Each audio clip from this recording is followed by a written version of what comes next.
আপনারা জানেন যে আমাদের মাননীয় প্রধানমন্ত্রী নরেন্দ্র মোদীজি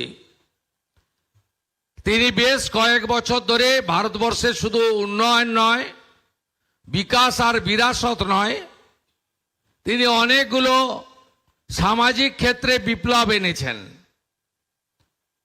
তার মধ্যে অন্যতম স্বচ্ছ ভারত অভিযান, তার মধ্যে অন্যতম যোগা,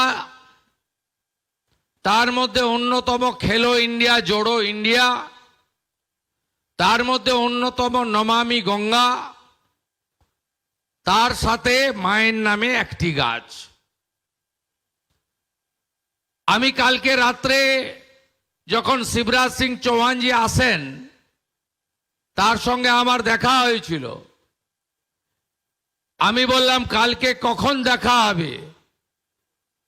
बोले शुभेंदु जी, मैं डेली काम शुरू करने के पहले एक पेड़ लगाता हूं।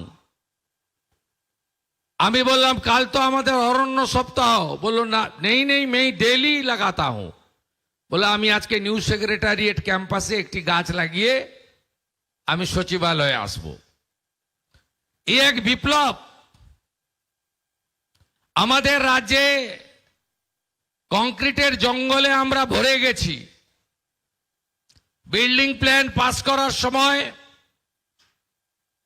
বিভিন্ন প্রতিষ্ঠান তৈরির সময় সবাই আমরা লিখে দিচ্ছি পৌরসভা, কর্পোরেশন, জেলা পরিষদ, পঞ্চায়েতকে যে 2/3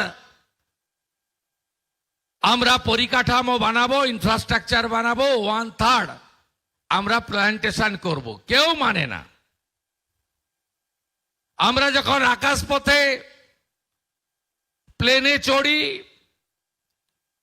নির্বাচনের সময় বা সরকারি কাজে হেলিকপ্টারে উড়ি, আমি নিচের অবস্থা দেখে শিউরে উঠি। আমি একদম জমি থেকে উঠে আসা লোক। অরণ্য সুন্দরী ঝাড়গ্রাম, বাঁকুড়া, পুরুলিয়া আপনার আকাশ থেকে দেখলে কষ্ট হবে। 10 বছর আগে